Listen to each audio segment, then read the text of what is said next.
Okay, so I'd like to formally welcome everybody. In particular, welcome Dr. Hugh Moore, who's going to be talking to us today about his research.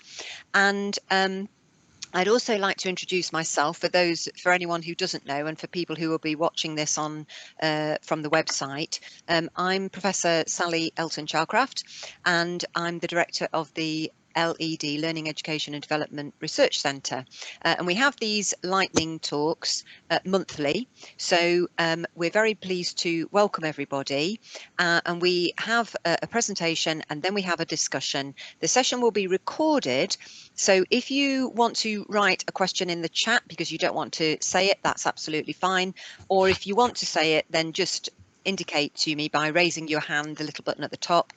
And then I'll bring you in. If you want to remain on camera, that's great. Or if not, that's fine. You can turn your camera off. But could I ask everybody to mute while Hugh is talking, please? So a very warm welcome to Hugh, and thank you very much. I think you've got a presentation, haven't you, Hugh? So if you put that up. Yeah, a little of a presentation. Thank you very much, Sally. Yeah. Thank you. I'm doing my conference, my little speech upstairs while my boy is downstairs doing a much more important meeting. I'm sorry, but he's meeting SPIAM this morning, talking about vaccinations and stuff like that. So he's the clever one, anyway. So yeah, thank you. This is really quite timely for me. I'm just working on a book proposal with Hilary Cooper about this research that was done a couple of years ago, and so I'm just going to try and share my screen with you. Has that succeeded? No, probably no, it hasn't. Sorry. Not yet, Hugh. It did when we were doing the practice before the session started. Just try it again. Is that any good? Not yet, no. Just press the little icon on the right. I think you probably did have your screen shared, but you didn't put anything on it. Content, right. So press the share screen button again. Yeah. That's it. Perfect. Yeah, that looks like it's doing well done, Hugh. Thank you. Okay. Yeah. I'm relative novice at doing this. Right. So what I'm going to be talking to you today is really about the substance of the work I'm doing with Hilary Cooper, which is about understanding people in the past. My research led to a slightly new concept called organic historical reasoning. And it's really based on years. I was a museum educator for many years after having been a primary teacher. I'm actually qualified as a museum curator, but I've taught in the university for many years. And for very many people, I find that they find it quite difficult to engage with the past. For many people, it's quite unreal. They feel very distant from the past. Some people obviously don't really feel the necessity to engage with the past. In teaching, many teachers feel that one of the best ways to engage children and students with the past is by getting them to think about the people who inhabited the past. In the literature, this is quite often referred to as historical empathy. And historical empathy was seen traditionally as a process whereby people would engage with the thoughts and actions of past historical figures. In some way they would imagine them. And it's led to, there are kind of two ways of doing it. One is through an interpretation of evidence. In other words, try and engage with the thoughts and feelings of a past figure through actually a rigorous adherence to evidence, so you can make limited claims. And another way is to do it imaginatively by writing letters as if you were an evacuee or a Roman soldier. And it was, I'll skip that slide. it was, a lot of people began, especially myself, recognised that this was problematic, especially in writing letters as if you were an evacuee or something like that, because for many people, they don't have a way of engaging with past lives. It's very difficult to conceive the past in the terms that the person who inhabited the past conceived of it. So my usual example that I would give to students is that we don't have the same thoughts, beliefs and understanding as a past person. So for instance, a Victorian, now let's talk about an earlier period, perhaps a Roman wouldn't understand why somebody fell prey to a disease because they can't see the microscopic organisms that is causing that disease, and so they might interpret it that partly as being due to the action of the gods. Similarly, we might discuss the weather in the same term. So, and in a sense, we can't unlearn the information that we now have. And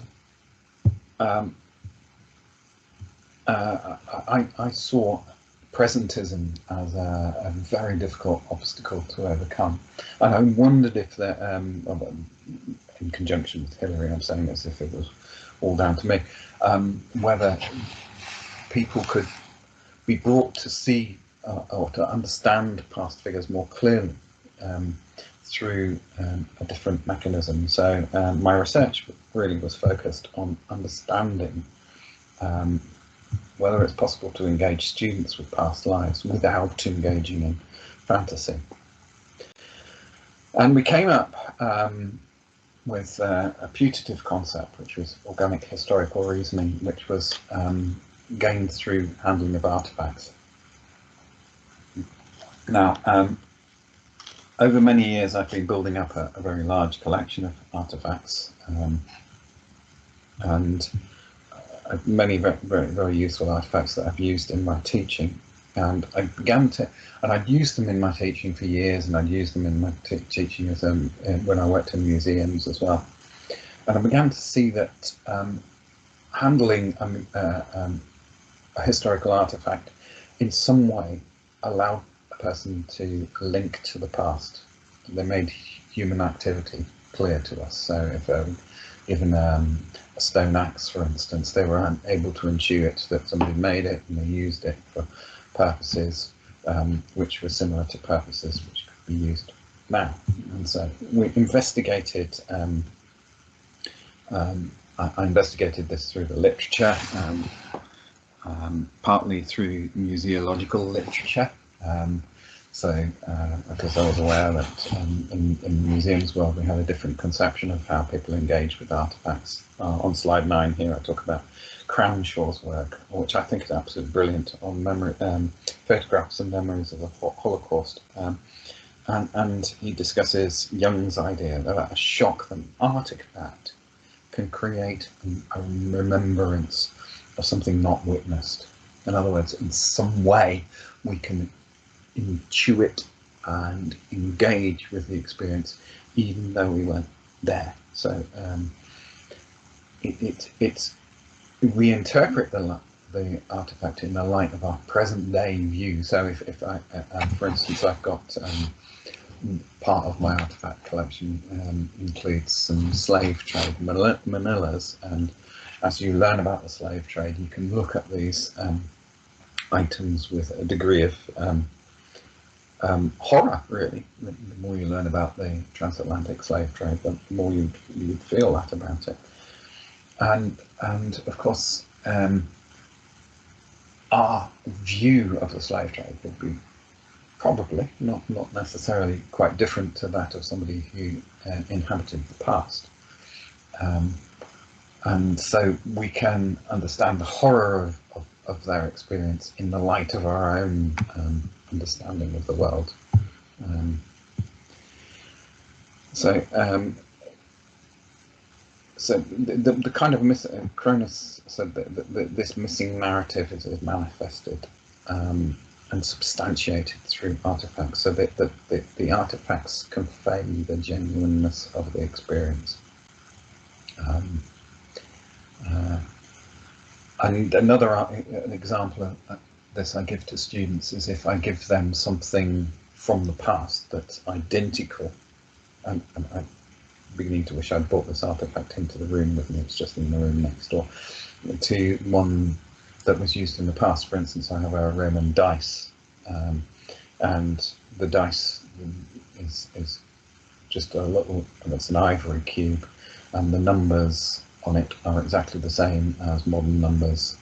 The 1 is opposite the 6, so each side of the dice adds up, each set of opposite sides add up to 7 on a Roman dice, just as modern dice does. The 6 is laid out in 2 bars of 3, just as modern dice are. And in a way, we can give that to students, and they can imagine a Roman person using the dice in exactly the same way as we would do now. So it's that connection that we make through the past. So we, after doing a lot of reading, I set out a methodology, and we taught. I taught many groups of students, IT students, through using artifacts, and then after a pilot period of study, interviewed 11 of the students who took part in the experience, and ended up with 67,000 words of transcript data, which was subjected to a grounded first coding, which gave me 72 codes, just as Fulton did.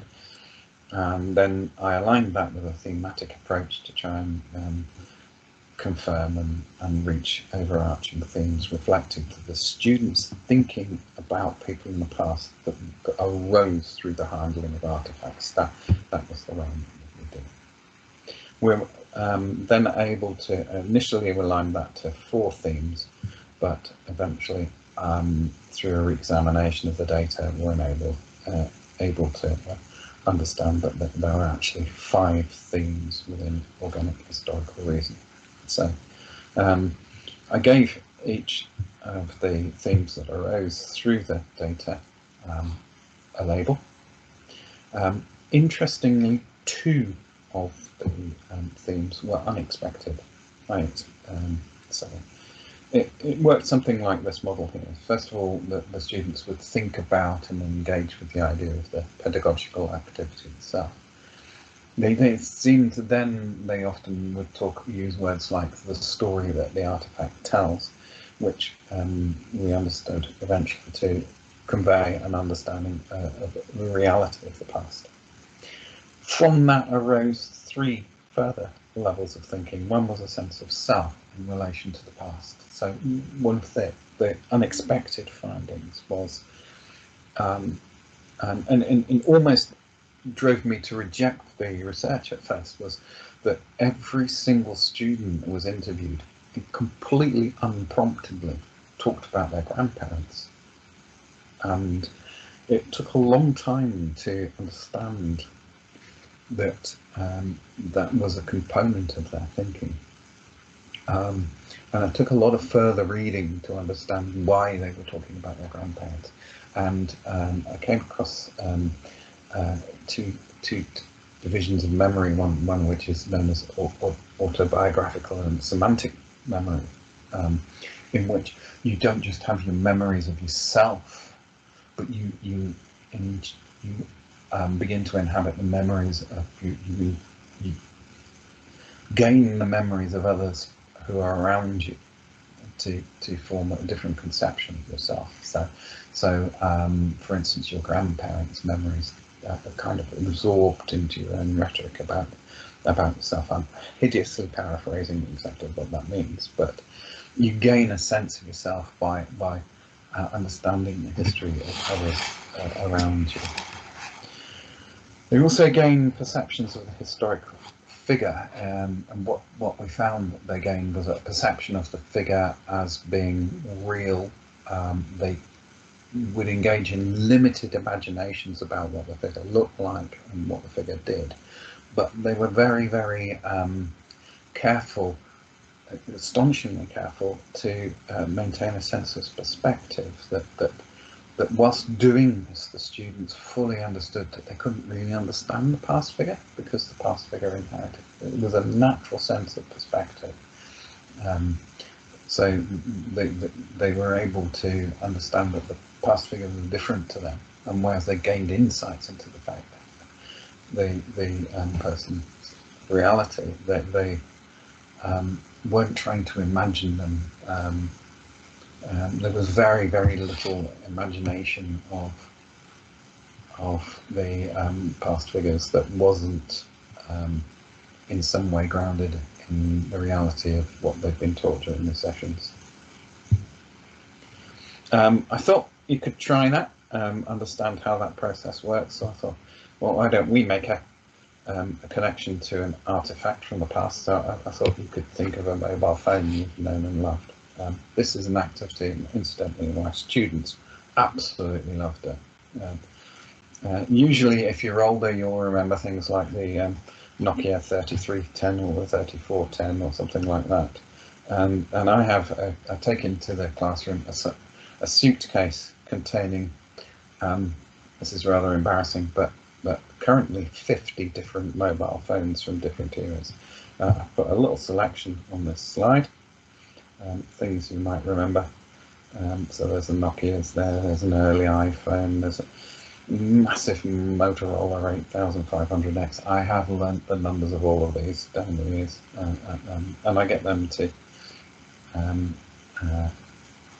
write labels as if they are a curator explaining the artifact itself, and then do a little social history or resume of what happened during that year.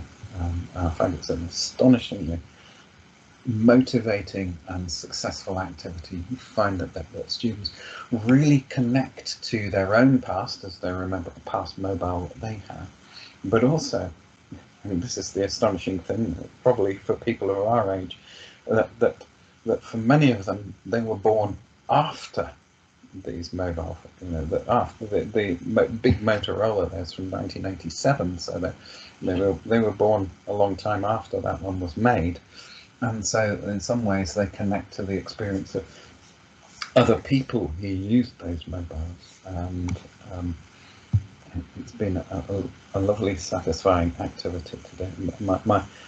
My collection of mobile phones works very well for me. I should have brought it into the room. I do apologise, but I'm not going to run down all the pictures now. Okay. So we remember the past through encountering the phone, but we also engage with the memories of others who use the similar phones. So the students will listen to the stories of the other people around them and their telephones. And in some ways they appear to subsume those phones. What's interesting is we don't just have to do it with an article like a mobile phone. We can use other types of evidence of the more distant past. So on the next slide, I've put an extract from I can't quite decide whether it's my second or third favourite Jane Austen novel, which is Northanger. Sorry, I have great difficulty saying this. Northanger Abbey.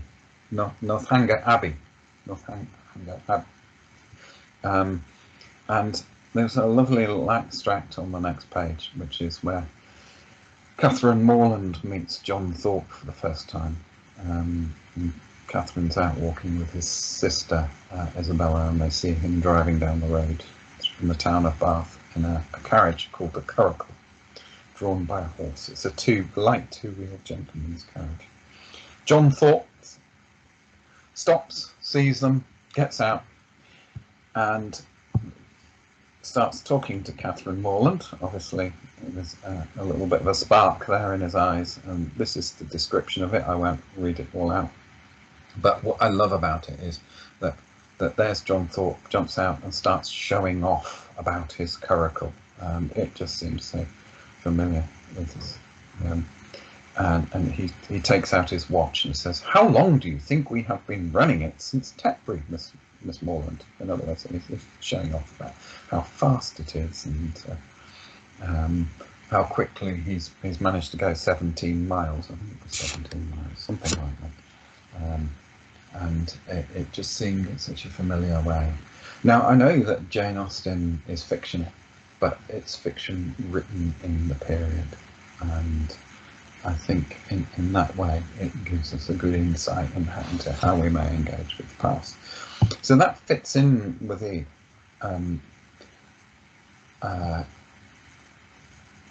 sort of tenets of organic historical reasoning, is that because it's using evidence of the past that actually arose in the past to make connections with the lives of the people and understand that we don't know everything about them. That's why I picked the example of Jane Thorpe, because very few of us have ever driven a curricle or fastened a horse to a cart, and so therefore we won't know about all of those things, but we can see his pride in his 50 guinea wagon, and that is well, that's where I'm coming from. So artifacts, there is a long history of using artifacts in education. I'm going to skip through the last couple of slides because there's something I want to get to. Yeah, just one or so minutes, please. Yeah, okay. So I'll just show you this jacket here. So one way of connecting to the story of Jane Austen that I use is to look at this servant's jacket here, which I bought on Lancaster Market many years ago. It's a footman's jacket belonging to the Duke of Derby, so students can research and look at it, and they make connections then with the lives of the servants, and I show them video. I'm going to use the new video of Emma, actually, which I think is an absolutely brilliant way of looking at servants in the background, and so they make connections between the reality of a servant and the servants that they see in the fictional account. I will shut up. Right. Okay, I've put some reading and a bibliography there. I hope I've done the right thing. No, that's lovely. That's really very helpful, Hugh. Thank you very much indeed. Okay, so question time. While everybody is thinking of some questions, has anybody got a question, or shall I go first? Okay, while people are thinking of their questions, that was very interesting, Hugh. One thing that I'm particularly interested in is this idea of, putting yourself in another's shoes. I come from an RE background, religious education background. I know there's a couple of RE colleagues here today, so they might want to pursue this as well. So in RE, we have the idea of putting yourself in someone else's shoes to understand their, worldview. Whether that be Muslim, humanist, atheist, or what have you. And it seems to be a similar sort of idea, this idea of trying to rid yourself of your own prejudices and your own thoughts and belief systems and try and put yourself into the shoes of the other person, which of course is going to be impossible, but at least you kind of try. And Tony Thistleton talked about the two horizons, which is a hermeneutical thing. But I suppose what I'm trying to say is, you're trying to do two things, aren't you? Get students to be aware of their own lives and also of how life was different or similar in the past. Is that right? Is that what you were trying to do with this organic historical reasoning? What the research revealed was that students didn't like doing tasks like write a letter as if. So we found that out quite early. What we did find out was they made a connection about the reality of people in the past through the artifacts, but they didn't assume that they could necessarily understand them. So that was their natural sense of perspective again. So they intuited bits of understanding, but they understood that they couldn't fully understand the other person. I think one of the things that I realised I didn't have time to cover in this is I actually did a lot of reading of the psychology of this. So I actually read up a huge amount about empathy as a psychological process. And what empathy does for us, and the different sort of domains of empathy. As a, empathy is a disposition whereby we can either link to the emotions of somebody else, or we can perceive how to react to somebody else. So if somebody throws you a ball and you intuit you're going to have to catch it, that's a division of empathy. At the same time as feeling somebody else's pain is a division of empathy. And if we can, I think in terms of RE, one of the things that came out from reading people like Abdella Prasella and people like that was that if we have a notion of somebody else as an other, a completely different person, we're less likely to empathise with them. I usually read a poem, one of the Kipling poems, that we and they, or us and them. Everybody like us is we, and everyone else is they. I'm pretty sure that you'll know the poem, Sally. And if we perceive them as another, we're less likely to empathise with them in a meaningful way. But if we can intuit them as being a real person by connecting with something that allows us to build a bridge, then we're more able to empathise with their human reality.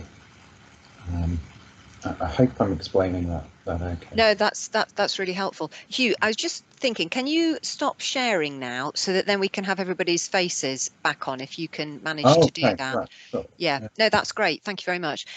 Okay, has anybody else got any? That's lovely. Has anybody else got?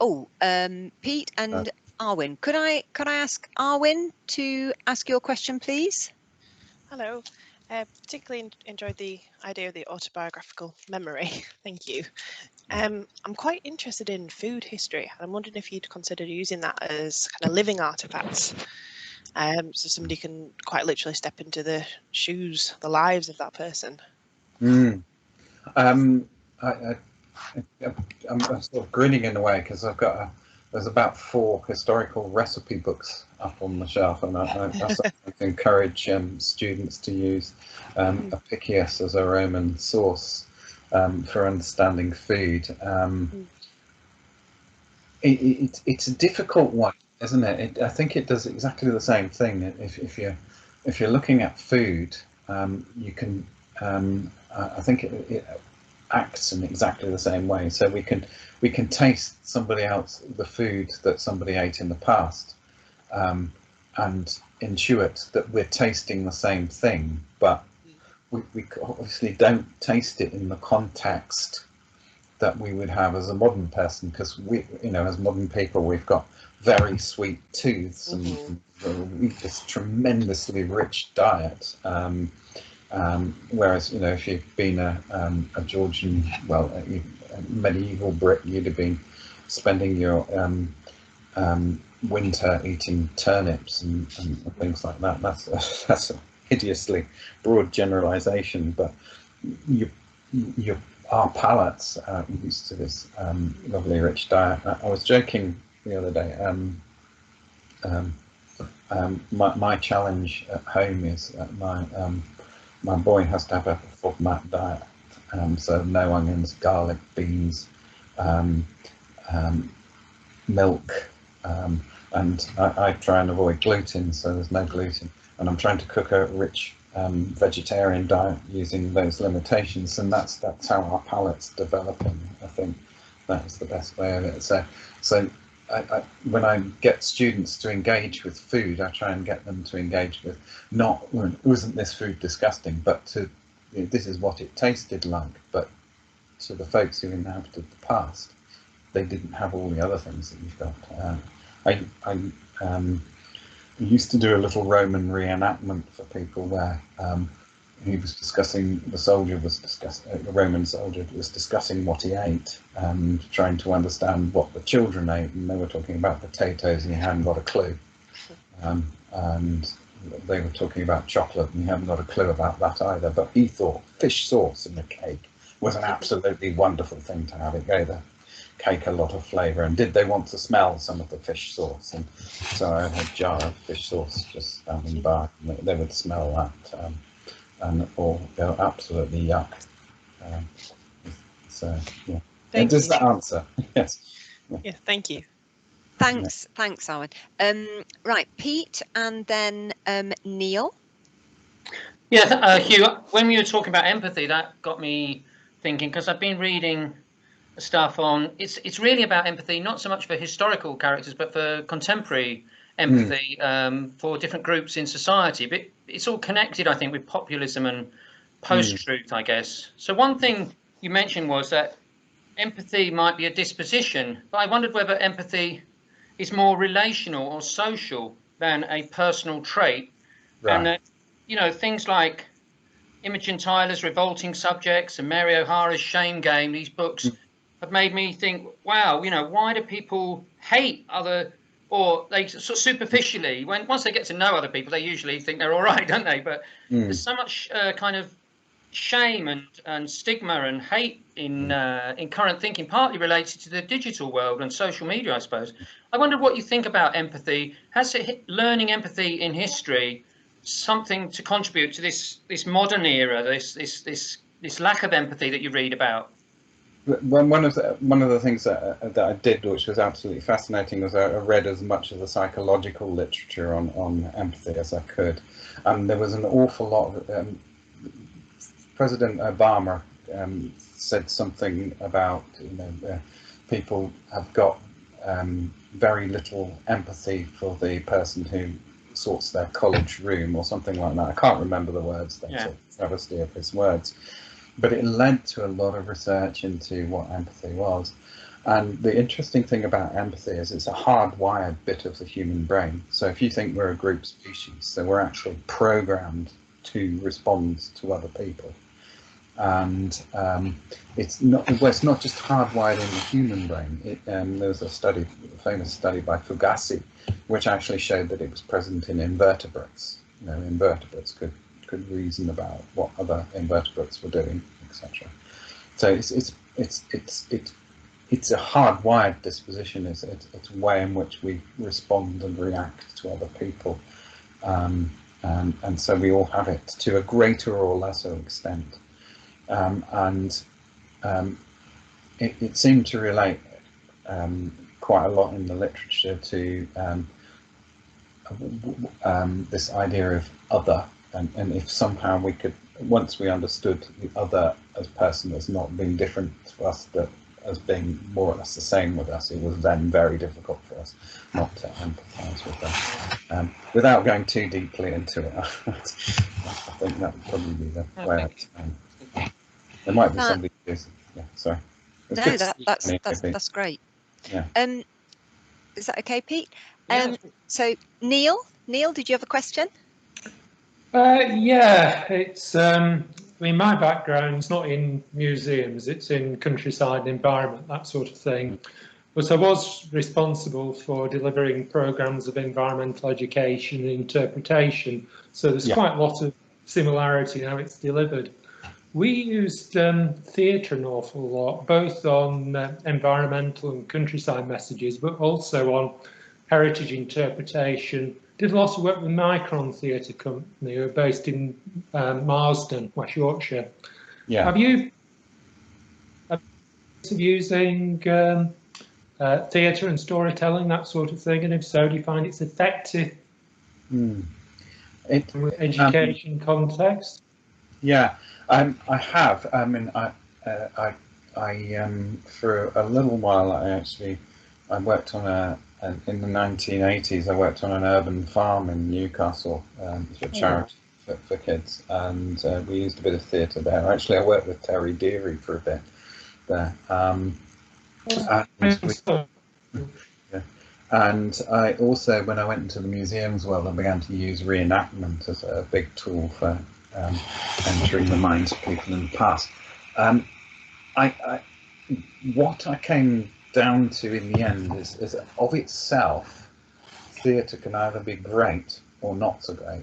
And what it seemed, the research seems to show, was if somehow the production could be based on evidence, you'd get a far and if the evidence was in some way brought to the student, they would then have a far greater insight into the message that we're trying to tell them. So in some ways there had to be some kind of fact there, or so I used to get the students to do a World War One reenactment. Well, no, but they didn't reenact, but what they did was they dressed in World War One uniform after a series of lectures on World War One uniform to read a poem written by a soldier who was in the trenches. It had to be a soldier who was actually there. A poem or a diary entry or something, but it had to be something from the period. So they then had to read it with the, sort of all the pathos of imagining you were actually that person, and that seemed to be very effective once it was based on and affirmed through evidence. It seemed then to be very effective. Didn't investigate the sort of effectiveness of theatre as a whole, but my only recollection was when I worked in museums and I did a Roman reenactment, people would come up to me years and years afterwards saying, are you that Marcus guy that we used to see? So, yeah, I used to say, okay. I used to do the reenactment half in Latin and half in English, and I can't do Latin at all. So. That's great. Thank you. Thanks very much. That's good. Thank you, Neil. Thanks, Hugh. Any other questions for Hugh? Anything on his methodology or anything that you found interesting, particularly interesting? We've got some teachers here. I wonder whether anybody from education would like to ask a question or pose something either in the chat or face to face. Okay, another thing that I was particularly interested in, while people have a little think, and then I'll I'll start picking on people. Another thing I was thinking of was, you know, there's the Edward Coulston statue, I think in Bristol, isn't it? That was thrown into the river. And I was talking to somebody the other day about how, as a teacher, you could facilitate a lesson on that from a, you know, a historical perspective, or, you know, my area, which is religious education. You know, as a teacher and a researcher, how, you know, what kind of advice would you give a teacher about how to tackle that, especially given, you know, the context of the Black Lives Matter protest? You know, that's a very stark example of, you know, a historical figure, a historical statue of Edward Coulston, who made his money basically from the slave trade. And then you've got the Black Lives Matter group that felt that, you know, this was somebody who was responsible basically for their for the discriminatory practice against their you know, their ancestors. Just a little easy question there. No, I actually love this question, Sally, because of course when I worked in the museums in Lancaster, one of the museums that I was responsible for doing the education for was the Maritime Museum, and when I started there was very little in Lancaster about the transatlantic slave trade, and of course they had all the port tonnage books in there. In the museum, in the storeroom of the museum, and I read them, and I worked out there had been about Lancaster merchants probably transported more than 13,000 slaves at least. And I thought, well, why haven't we got a memorial to the slave trade? And I got together this group, including Alan Rice and people like that, and we eventually got a memorial for the slave trade, because it, you know, and I've been reading a lot since then, because people are still talking about this idea, well, why do certain parts of the population feel kind of disenfranchised? And one of the arguments that I saw was because there's a legacy of them being subservient, you know, them being regarded as the lesser human being, and that still resonates in society today. That you know, if you're black, you in some ways must be troublesome or inferior in some ways, and whereas we don't think that for some people, it still feels like that. I think that's what they were saying. I was in a meeting about it recently, and that somebody like Edward Colston still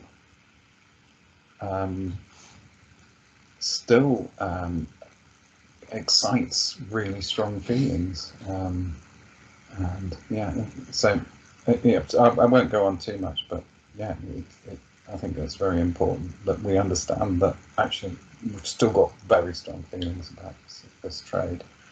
I do. Okay, thanks. Arwen, do you want to ask your question, and then Pete? Thank you. Sorry, I've just popped something in the chat there. No, good. Yes. I was considering the way that our grandparents tell our stories to us, and they're handing down stories. So you know, they may have had the radio, but all they had really was each other and the stories that they tell.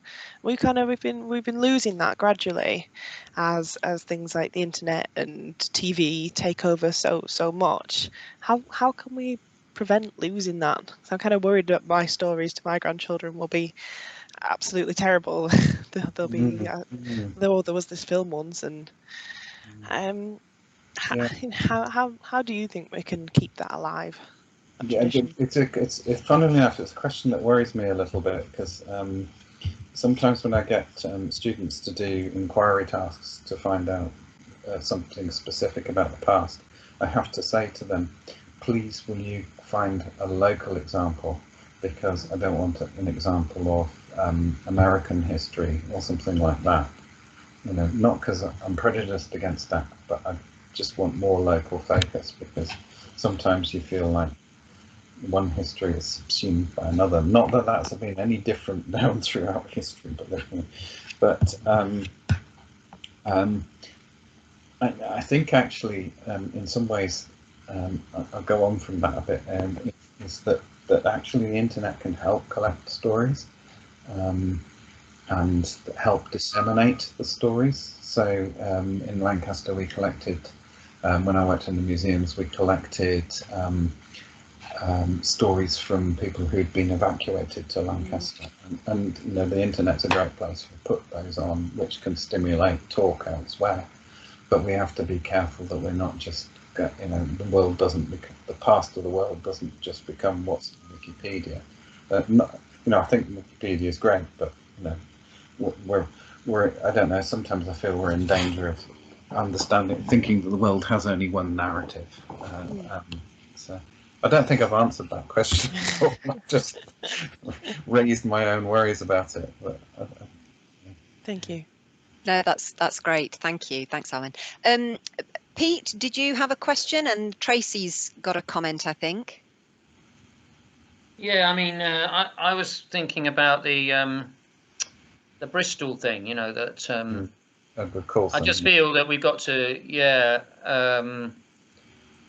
It is quite complicated, isn't it? I just want to try and represent an alternative. You know, I'm not saying that you and Sally have a particular view, but it might be too comfortable for us to all sit here and have a similar view. So I'll just push back on it a bit. You know, we can relate it to story as well, can't we? Because it's quite complicated, isn't it? Because I suppose some people would say that Colston made a huge contribution using money from slavery to develop the arts and culture in Bristol, and this place is called after him and everything.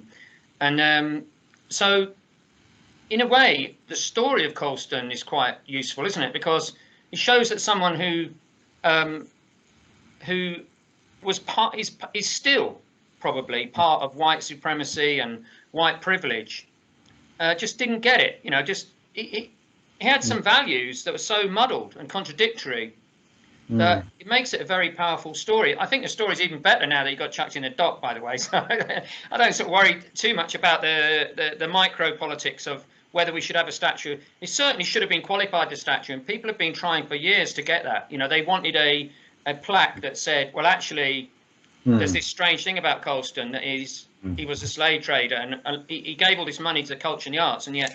So I think it's quite complicated, isn't it? And we need to be careful to not think that it. And teaching that. I remember teaching geography. We used to talk about how to teach a controversial issue. I mean, Hugh, you would have an opinion about that, wouldn't you? When you position yourself as a teacher, for example. Yeah, I'm just thinking about what you said, actually. In the Maritime Museum, there's this set of diaries, and they belong to a Quaker whose name, as you were speaking, I'm desperately trying to remember his name. And I've read these diaries, and he's a Quaker. And, you know, it's about him taking his wife down to Bath because she's ill. I mean, is it George Fox? Do you mean George no, Fox? No, it's not George Fox. All right, sorry. But he's also this guy's also a big slave trader, and it's his narrative taking his wife down, and it's so tender, you know, he's so concerned with how she is and looking after her, and then you think also at the same time, you were a really big slave trader, man, you know, and how do you rationalize that? Yeah, it's more complex. So in Mansfield Park, oh gosh, Jane Austen novel. What's the? Oh, I can't remember the gent's name. The Bertrams. Yeah,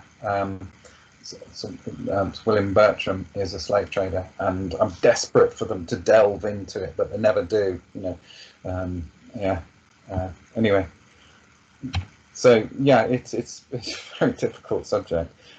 My surname Moore probably implies that at least somebody in my family was a slave at some point, you know, or may well imply that. So we all have an interest, a connection, whereas some of my ancestors probably were on the other side. Us boys are completely squeaky clean. You can take me all the way back, no problem. I'll just look in the books then, shall I? Fingers crossed. Yeah, because I've certainly found some ancestors of mine who were on the other side. So yeah. Okay. Are there any other questions? Tracy, I think, wanted to make. It'll have to be a very quick comment now, actually, Tracy. Well, I think you nominated me to make a comment. This, I think, I mean, I saw Arwen's comment. I was like, no, we are still telling stories. We're always telling stories. The ways we might be doing it, the practices might be changing slightly. And actually, we're going to have a massive archive. I just think I've got a grandson that was born 2 weeks ago. And when I look at the amount of data we've got now on him, the photos, videos, everything, because we have so many more methods of capturing it. But little way, I mean, behind me you will see a collection. I'm not a hoarder, I'm a keeper of treasures, as I keep telling my children. I've got items that were my grandparents, and one of them has already been passed to my granddaughter Grace, which is 2 little white rabbits. Definitely not a treasure by other people's definitions. I think my grandma got it off a market stall. But my granddaughter is now holding something that belonged to her great grandmother, and those links and those stories that we have ways into, and we have so much more available to us. But what we perhaps don't have is that formalized way of let's get together and have a storytelling session. But you know, hey, what we're doing today, we're telling stories. We're doing it. So Yeah. I better shut up there because I really could go on for hours and hours and hours. No, that's really nice comment. Thank you, Tracy. Yeah. Hugh, do you want to respond very quickly and then we'll finish? Yeah, if I showed you the bookcase on the other side of the room, you'd see it was full of similar books that have been handed down for generations, and also books. There's a couple of Victorian photo albums who've lost their families, but they seek repose on my bookcase because I can connect with their stories and read with them and try and work out what the story is about. So, and it's a fascinating thing to try and work out the story of the photograph album of somebody you don't know. So, yeah, it's actually a very good inquiry task and perfectly part of organic historical reasoning. So, yeah. Okay. Great. Well, thank you so much, Hugh. We've really enjoyed your talk, really enjoyed the interactive discussion afterwards. That's been fabulous. And thank you to everyone who's attended and for your contribution.